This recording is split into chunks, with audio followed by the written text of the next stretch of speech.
ఈ మధ్య dirty bomb అనే పేరు రెగ్యులర్గా మనకి వార్తల్లో వినిపిస్తోంది. ఉక్రెయిన్ రష్యా పైన డర్టీ బాంబ్ ప్రయోగించాలన్న ఆలోచనలో ఉందని రష్యా అఫీషియల్గానే ఈ మధ్య ప్రకటించింది. దానికి ధీటుగా తాము న్యూక్లియర్ థ్రెట్ కూడా చేయడానికి రెడీగా ఉన్నాము, న్యూక్లియర్ బాంబు కూడా వేస్తామని చెప్పి కూడా రష్యా ఓపెన్గానే చెప్తోంది. అసలు ఈ డర్టీ బాంబ్ అంటే ఏంటి? డర్టీ బాంబ్ ఇంత వార్తల్లోకి ఎందుకుంది ఒకసారి చూద్దాం. ముఖ్యంగా నిన్న ఇంటర్నేషనల్ అటామిక్ ఎనర్జీ ఏజెన్సీ, మీకు తెలుసు IAEA డైరెక్ట్గా UN బాడీ కాకపోయినా యుఎన్కి IAEAకి వర్కింగ్ రిలేషన్షిప్ ఉంది. IAEA సంస్థ ఉక్రెయిన్లో ఎటువంటి డర్టీ బాంబ్ లేదని తామన్నీ ఎగ్జామిన్ చేశామని కూడా చెప్పారనమాట. దాంతో ఈరోజు కూడా మళ్ళీ వార్తల్లో డర్టీ బాంబ్ అనేది ఉంది. అసలు డర్టీ బాంబ్ అంటే ఏంటి, డర్టీ బాంబ్కి న్యూక్లియర్ బాంబ్కి తేడా ఏంటో ఒకసారి చూద్దాం. Dirty bomb is a type of radiological dispersal device, RDD అంటాం కదా. RDD అంటే రేడియలాజికల్ డిస్పర్సల్ డివైస్ అనమాట.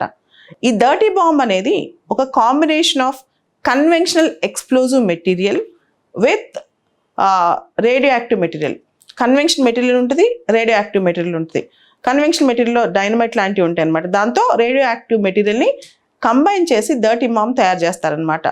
సో మీడియాలో డర్టీ బాంబ్ అన్న RDD అన్న ఒకటే అన్నట్టు చెప్తుంటారు. కాకపోతే రేడియలాజికల్ డిస్పర్సల్ డివైస్లో ఒక కాంబినేషన్ కలిపి కన్వెన్షనల్ వెపన్స్ కూడా, కన్వెన్షనల్ డైనమైట్ లాంటివి కూడా పెడతారనమాట. సో RDDs జనరల్గా ఎక్స్ప్లోజివ్స్, కానీ భయంకరంగా లక్షల మంది న్యూక్లియర్ బాంబు చంపినట్టు చంపమన్నమాట. RDD పెద్ద రేడియేషన్ కూడా రిలీజ్ చేయదు. ఇది హెల్త్ కూడా అంత భయంకరమైన హార్మ్ఫుల్, ఇమీడియట్గా క్యాన్సర్లు నెక్స్ట్ డే వచ్చే అంత సీన్ అయితే దీనికి లేదనమాట. అయితే RDDకి సంబంధించి ప్రజల్లో ఒక ఫియరు, ప్యానిక్ మాత్రం క్రియేట్ చేస్తాయి. అక్కడ ఆస్తి నష్టం జరుగుద్ది అనమాట. తర్వాత RDD ఎక్స్ప్లోజివ్ తర్వాత క్లీనప్ చేయడం కూడా చాలా కాస్ట్లీ అఫైరే. దీనివల్ల పబ్లిక్ RDD మీద అవేర్నెస్ లేకపోవడం వల్ల కూడా RDD లేదా డర్టీ బాంబ్ అంటే చాలామంది భయపడుతుంటారు అనమాట. అయితే nuclear bomb is million times more explosive దానే డర్టీ బాంబ్, గ్యారంటీకి చెప్పొచ్చు.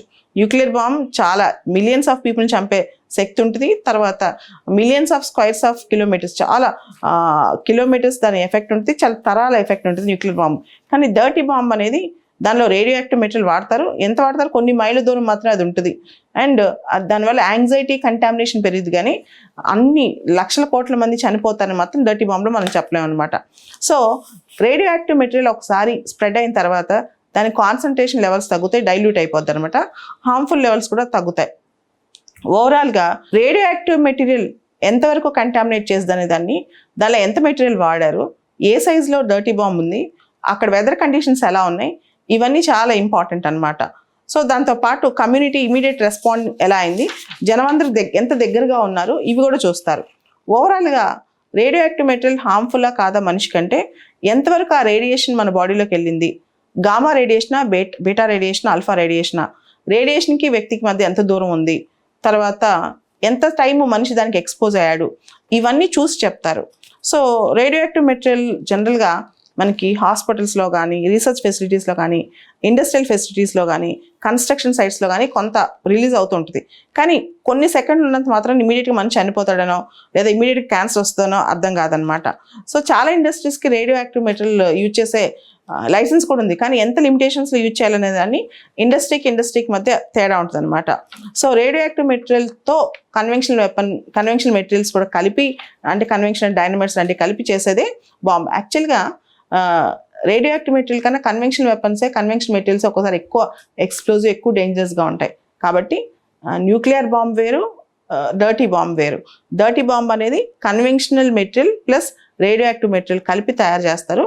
ఇది ఎక్కువగా భయపెట్టడానికి, బెదిరించడానికి, అవేర్నెస్ క్రియేట్ చేయడానికి, ప్రాపర్టీ నష్టం చేయడానికి, కానీ డైరెక్ట్గా కొన్ని లక్షల మంది ఒకటేసారి చనిపోతారని చెప్పలేం. కానీ న్యూక్లియర్ బాంబ్ అలా కాదు. న్యూక్లియర్ బాంబ్ ఇంపాక్ట్ తరతరాలు ఉంటుంది, న్యూక్లియర్ బాంబ్ ఎఫెక్ట్ తరతరాలు ఉంటుంది.